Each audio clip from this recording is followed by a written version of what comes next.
I still remember the first day we drove into Sweet Bay Meadows, a quiet suburban neighborhood known for its manicured lawns, lush gardens, and reputed family-friendly atmosphere. The sun was shining on that crisp autumn morning, light reflecting off carefully lined flower beds and the large stone sign at the entrance. Welcome to Sweet Bay Meadows, a place to call home. My wife, Evelyn, sat beside me in the passenger seat, looking hopeful.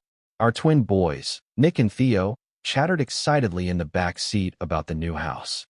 We'd chosen Sweet Bay Meadows after hearing glowing recommendations from several of Evelyn's colleagues at the local Department of Children and Family Services, commonly referred to as CPS, Child Protective Services.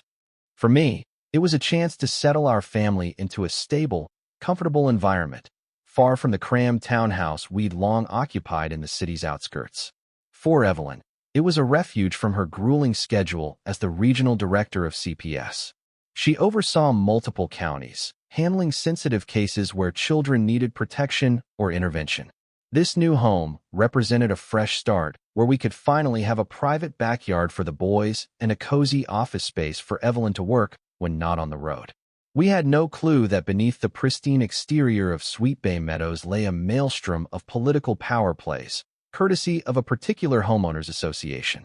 Nor did we suspect that a single, determined, and overbearing woman, Brenda Caldwell, though everybody ironically called her Karen, would wage a personal war that threatened to tear our family apart. This is the story of how one woman's false allegations led us into conflict with the very agency my wife ran, how panic and heartbreak nearly consumed us, and how, in the end, truth prevailed, leaving Karen to face the full force of the law she'd so brazenly abused. Our official move-in day arrived with little fanfare. The moving truck pulled up to our new two-story home at the end of Davenport Circle, a quaint cul-de-sac lined with trimmed hedges and symmetrical mailboxes. Neighbors popped out here and there, offering polite nods or friendly waves. I spotted kids riding bikes and playing hopscotch on the sidewalks. Nick and Theo practically squirmed in excitement, anxious to explore.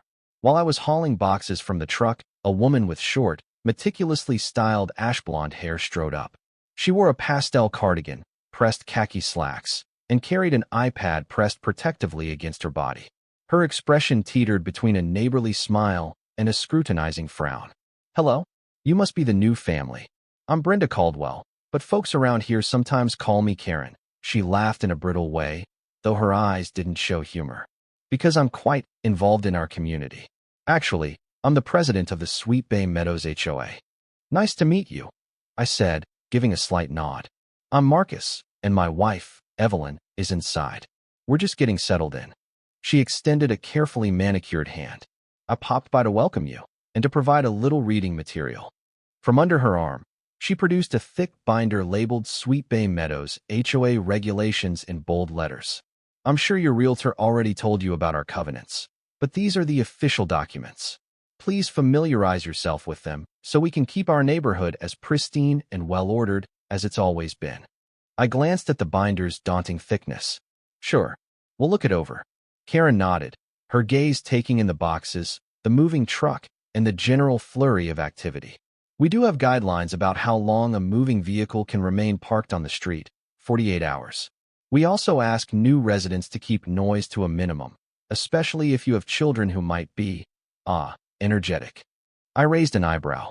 "My kids are in 3rd grade, and yes, they can be energetic, but we'll keep them under control. Don't worry." She gave that same quick, humorless laugh. "Wonderful. We're so excited to have you here and to keep our traditions going. Let me know if you have any questions." With a polite wave, she walked off toward another home.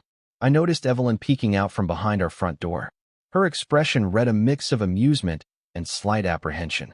"Everything okay?" she asked. "Yeah, just the HOA president giving us the rules." She called herself Karen, like the internet meme. "This'll be interesting," I teased. Evelyn smiled. "We've dealt with all kinds of personalities in my line of work. I'm sure we can handle an overzealous HOA. If only it had been that simple." Over the next week, as we unpacked and tried to settle in, we discovered how meticulously governed Sweet Bay Meadows was. The HOA rules covered everything. How long you could leave your recycling bin on the curb, what color your front door could be, even the proper species of flowers for front yard gardens. Failure to comply was met with potential fines or citations. On one of the first mornings after moving in, I stepped outside at 6 a.m. to see Karen wandering down the street, seemingly taking photos of people's yards on her iPad. She paused at my driveway, her expression tightening as she noted a cardboard box I'd left near the garage. It was a leftover from the move, waiting to be broken down. "Marcus," she said sternly, "just so you're aware, our bylaws require proper disposal of moving boxes within 5 days of move-in. I'd hate to file a complaint already." She gave a tight smile. "Do you need help, or do you plan to take care of it?" "I'll break it down today," I reassured her, biting back the annoyance in my voice. She nodded, tapped a note into her iPad, and continued on her route. I watched her go, realizing that behind the forced grin, Karen was always on patrol. She seemed to delight in micromanaging the smallest details of the neighborhood. In the end, I shrugged it off. Maybe she was just a stickler for rules. No big deal. But no big deal quickly grew bigger. Within days, I received a formal HOA notice stating that my trash bin was placed too far from the curb. Another notice scolded me for an unapproved lawn ornament, which turned out to be the plastic flamingo my sons had put out as a joke. I removed it immediately to avoid further conflict. Evelyn suggested we choose our battles, and for the most part, I agreed.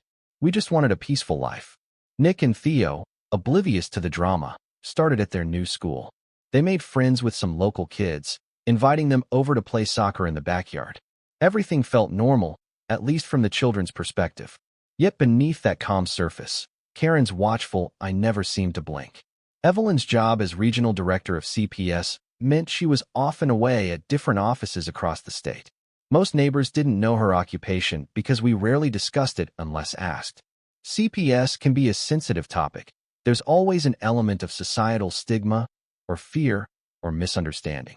Evelyn usually said only that she worked in public service unless someone pressed for details. One Saturday, after a busy week at her main regional office, Evelyn was tending to some emails in our home office while I took the boys to the local park. When we got back, I found her standing in the kitchen, looking upset. "What's wrong?" I asked, setting my keys on the counter. She exhaled. "Karen stopped by?" She was asking a lot of personal questions. Where we work, how often we'll be out of the house, who takes care of the kids. I frowned.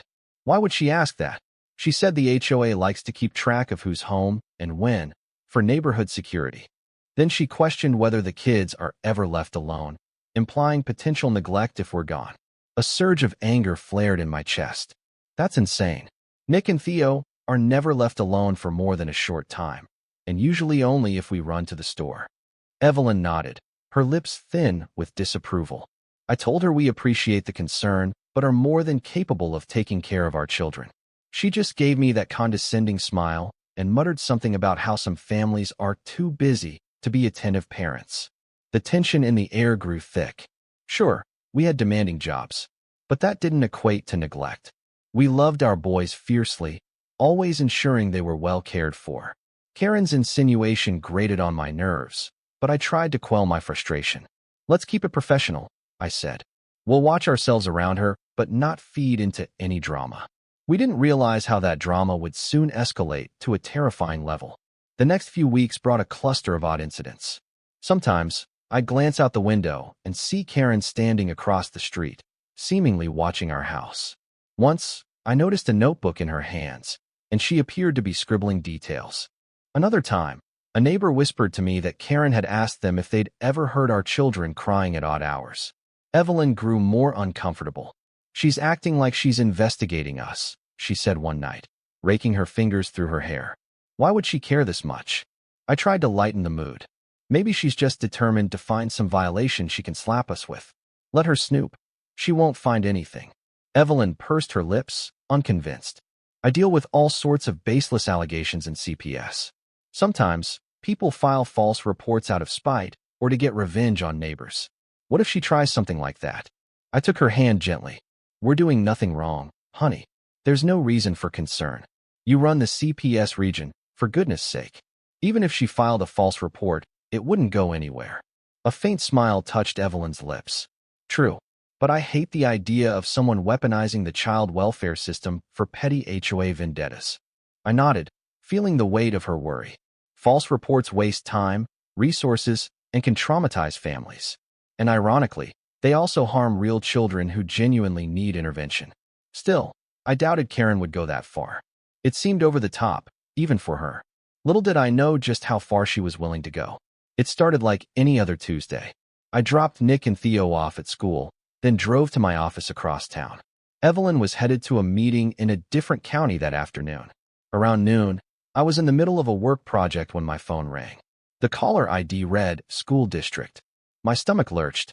Calls from the kids' school are rarely good news. "Mr. Hall," the administrative assistant's voice said.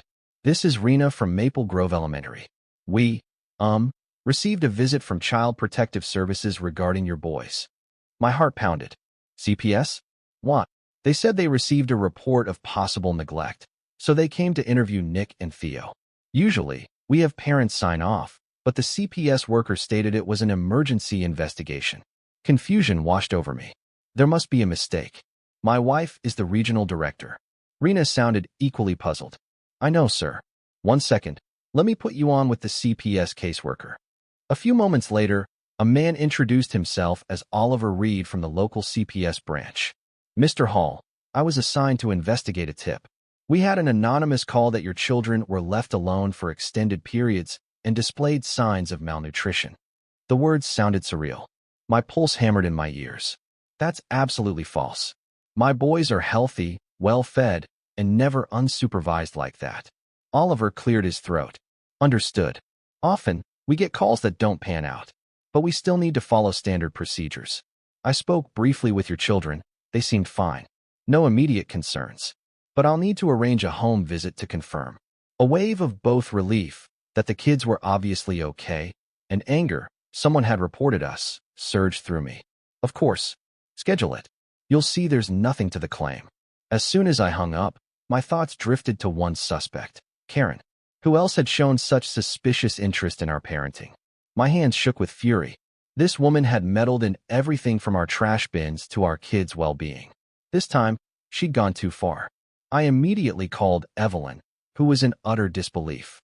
"I'll get to the bottom of this," she promised, her voice controlled but icy with anger. "If it was Karen, she'll regret weaponizing the system." 2 days later, Oliver Reed arrived at our home. Evelyn greeted him with professional courtesy. She wore her official badge on a lanyard around her neck, Regional Director, Child Protective Services, leaving no doubt about her credentials. The look on Oliver's face said it all. He'd clearly had no idea that the subject family had a top CPS official in it. I'm sorry," he stammered, shaking Evelyn's hand. "I didn't realize." She raised a hand gently, indicating no apology was necessary. "You were just doing your job. I appreciate your diligence. Let's do the standard inspection so we can close this out." We gave him a tour of the house. He checked the pantry and fridge, fully stocked. The bedrooms were tidy. The boys showed him their new Lego sets, chattering happily.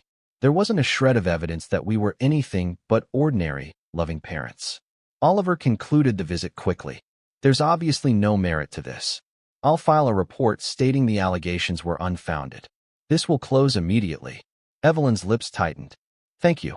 Would it be possible to know who made the report?" He shook his head regretfully.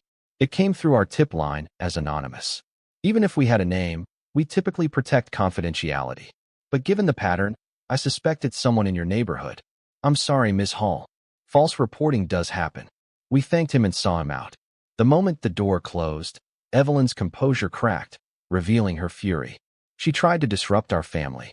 She tried to smear us. I have half a mind to confront her right now. I placed a calming hand on her shoulder. "We don't have proof Karen is behind it, just a strong hunch. Let's not escalate without evidence." Evelyn exhaled, nodding. "You're right. But if it is her, that woman just endangered our family for her petty power trip. She has no idea the resources and legal ramifications she's tampering with." I recognized the steely determination in Evelyn's eyes, the same look she had when fighting for a child's welfare in court. Karen had awakened a formidable opponent, one who understood the child protective system better than anyone. If Karen thought she could so easily weaponize CPS, she was about to learn a painful lesson in accountability. Although the case was officially closed, the damage lingered. Nick and Theo were confused about why someone had accused us of neglect. Neighbors whispered about the drama. A few expressed sympathy and disbelief. Others, clearly not fans of ours, gave us side glances, as though suspecting there might be some truth to the claims. Deep down, Evelyn and I felt violated. We wanted closure. The question loomed: who had reported us? Legally, the tipster was anonymous, but I had connections in local governance, and so did Evelyn. While we'd never break confidentiality rules, we did have ways to glean whether the call originated from within Sweet Bay Meadows. Simultaneously, we noticed Karen's watchful presence persisted. She made pointed comments to neighbors about families that can't manage their kids. She even posted a note on the HOA's online bulletin about concerns for the well-being of certain children in the neighborhood, though she never named us directly. The implication was clear. One of our kinder neighbors, Barbara, a retired teacher, pulled me aside in the street one day. I heard Karen bragging that she'd taken steps to ensure the neighborhood's children were all safe. She seemed oddly proud of it. A chill rippled down my spine. Was she actually admitting to calling CPS? "Thank you for letting me know, Barbara," I replied. Evelyn and I suspected it might be her. Barbara shook her head sadly. She's meddled in plenty of families' affairs, usually about lawns or mailbox colors, but this is the first time she's gone after someone's kids. It's monstrous, really. That word stuck in my mind. Monstrous. Precisely. Wielding CPS as a sword to slash at innocent families was beyond petty. It was cruel. As days passed, more rumors emerged that Karen was telling people we'd been investigated by CPS for neglect, framing it as if we'd been found guilty, not cleared. Her misinformation campaign was tarnishing our reputation.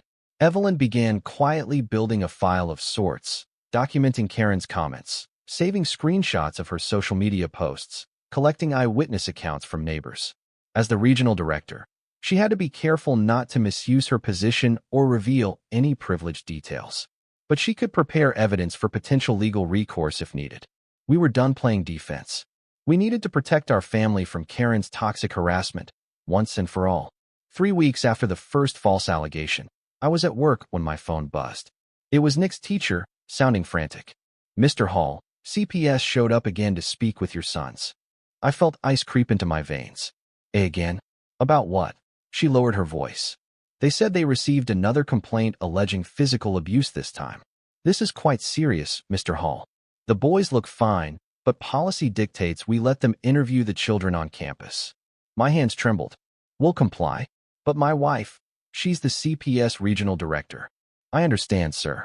But the local office is separate from your wife's direct chain of command, I believe."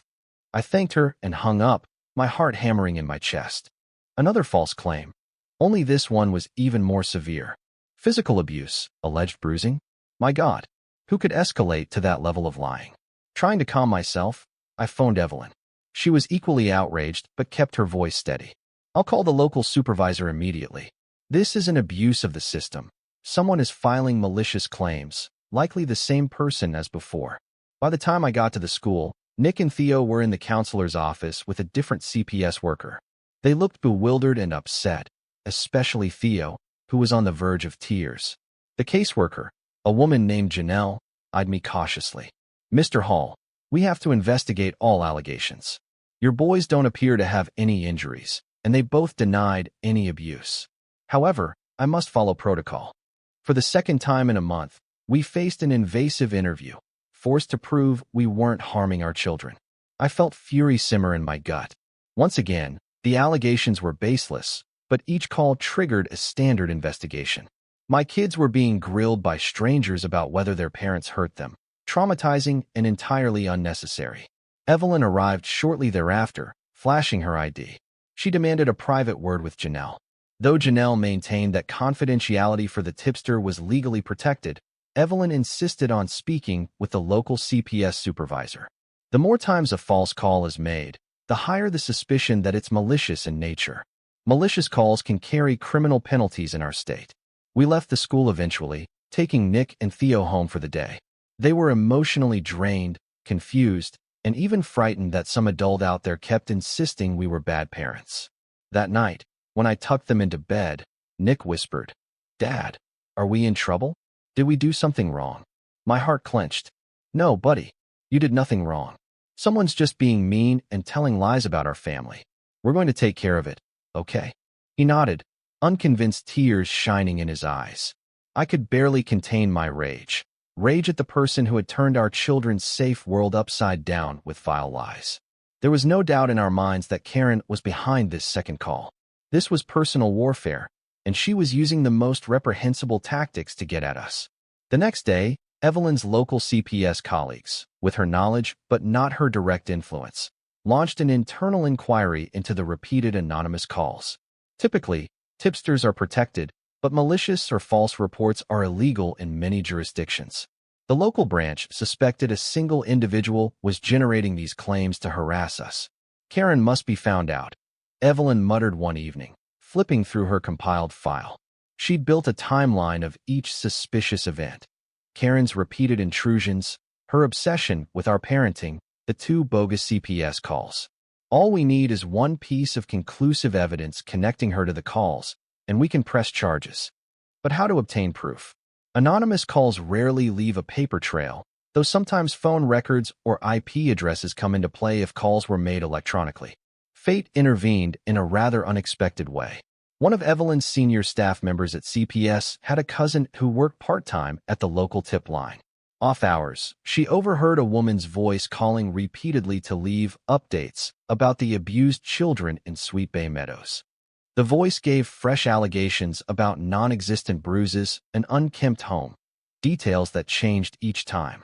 The staffer was disturbed by the frequency of calls from the same phone number. Realizing the significance, that staffer took note of the phone number, which was not blocked. With official channels' approval, especially given that the calls were suspicious, the local branch was able to identify the subscriber's name, Brenda Caldwell. Karen. Evelyn got the news late one afternoon. When she told me, we both stared at each other in shock, though deep down we'd known. Now it was official. She had used her personal phone, repeatedly calling to spin vile lies about us. My hands balled into fists, and Evelyn's face was grim. "That's it," she whispered. "She's finished." However, we had to approach it properly, ensuring the evidence was handled lawfully. Evelyn refused to let her personal anger overshadow the correct process. She coordinated with the local CPS branch to share the verified phone records with local law enforcement.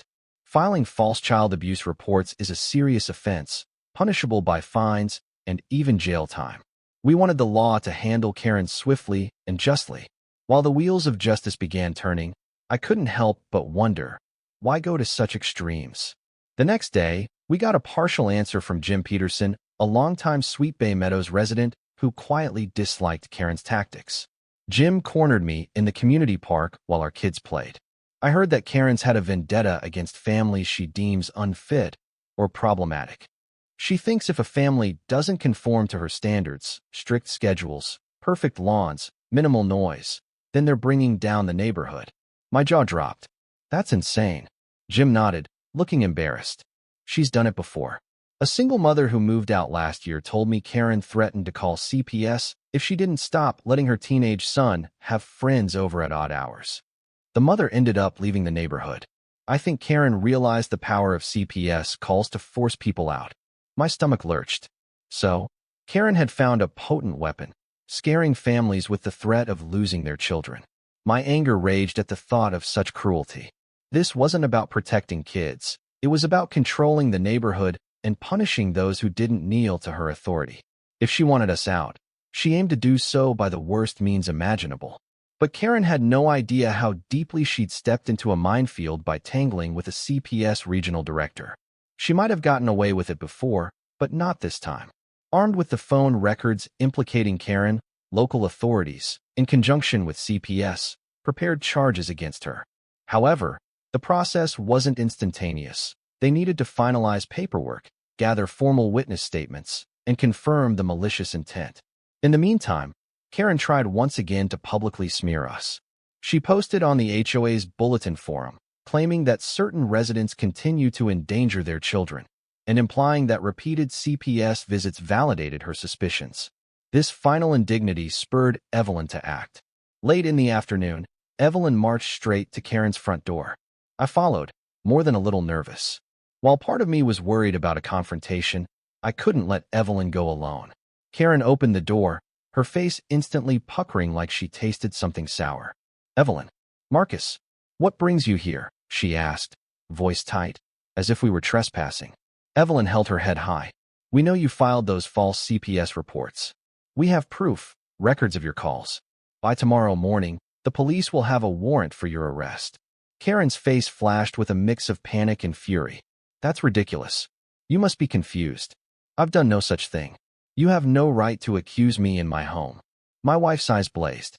"You nearly traumatized my children, with your vile lies. I dedicated my career to protecting kids, and you think you can exploit that system out of spite? You are done, Karen. Done." Karen started to sputter. "How dare you? You can't just barge in here with false accusations.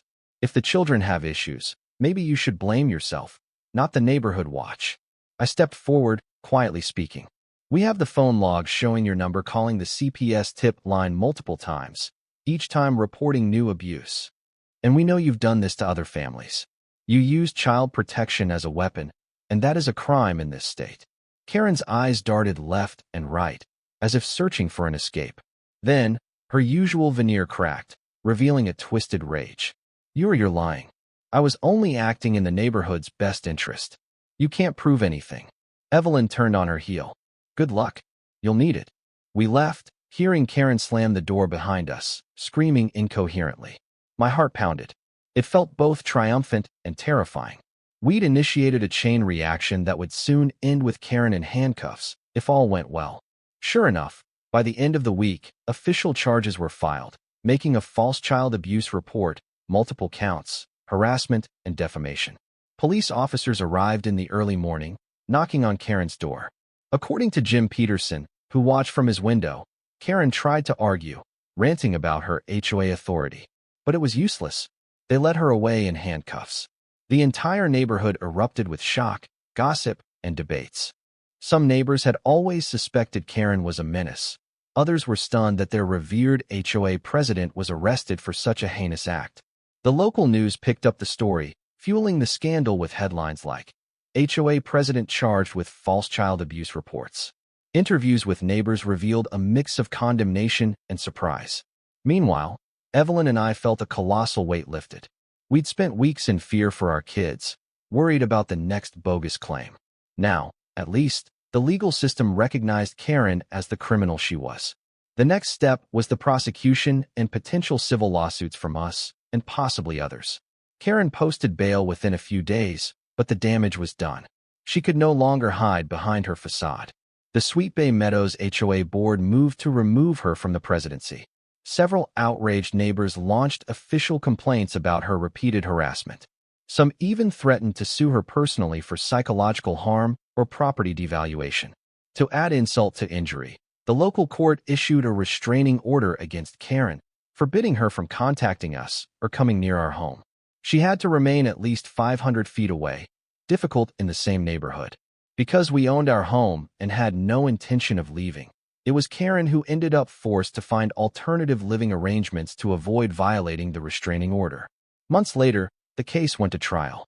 A subdued Karen, dressed in conservative attire, appeared before the judge, her once confident demeanor deflated. The prosecution presented the phone records, transcripts of the calls, and testimony from the CPS workers who handled the baseless allegations. They highlighted the emotional toll on our children, who had to endure invasive questioning about abuse that never occurred. They also pointed to Karen's track record of menacing behavior toward other families. Karen's defense painted her as a concerned neighbor who truly believed there was neglect or abuse, despite no evidence, claiming she was misled by rumors. However, the repeated changes in her accusations, neglect one time, physical abuse the next, and the phone logs destroyed her credibility. She couldn't explain why she never reported her concerns openly or included her HOA board members in her fears, nor why she posted about it publicly in a manner that strongly hinted at a personal vendetta.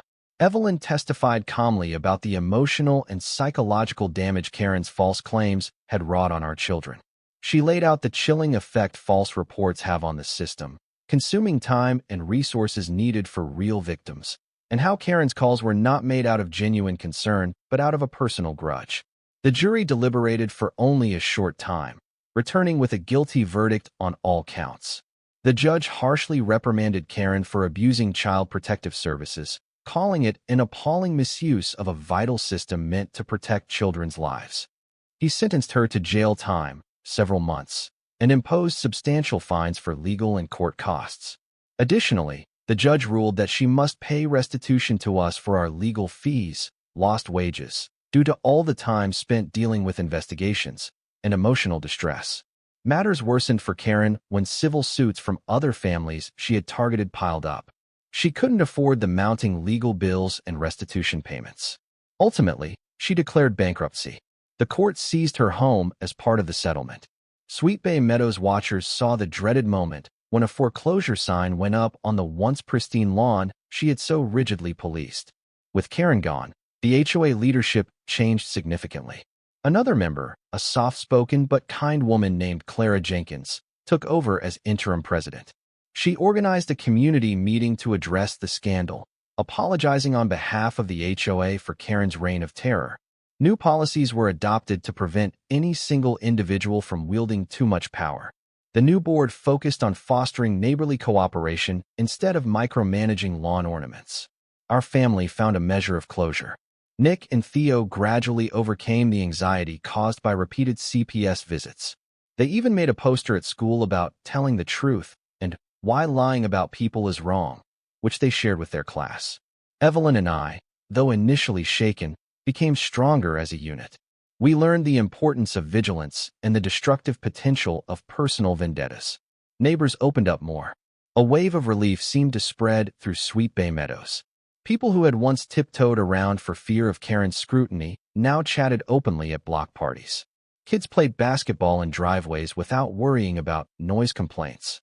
Flowers of all colors sprouted in front yards, unapproved by the old covenants, but welcomed by the new board. It was as though we collectively exhaled a long-held breath. Karen served her jail sentence, overshadowed by the same system she once tried to manipulate. A short time later, she emerged from jail to find her home gone and her reputation in ruins. Word around the state was that she drifted from one temporary living situation to another, frequently embroiled in disputes with landlords or neighbors. Without the shield of HOA power, Karen became just another bitter individual facing the consequences of her own misdeeds. Reflecting on those tumultuous months, I sometimes marvel at how quickly a cunning adversary can infiltrate your life and wreak havoc, especially under the guise of community standards. Yet, the unwavering principle remains. Truth has a way of surfacing, and real justice often arrives to set things right. For Evelyn, the ordeal reaffirmed her mission in CPS, to protect children, ensure no child slips through the cracks, and prevent the system from being exploited by malicious actors. She introduced new training programs for call center staff, aimed at identifying suspiciously repetitive or evolving claims, ensuring families would be spared future harassment by malicious neighbors. As for our family, we finally found the peace Sweet Bay Meadows promised on its welcome sign. The kids are thriving in school. Evelyn continues her dedicated work, and I've grown to love the sense of community that replaced the old tyranny. And while the memory of those nights of worry will never fully vanish, they serve as a reminder. No one can tear your family apart if you stand by the truth and each other.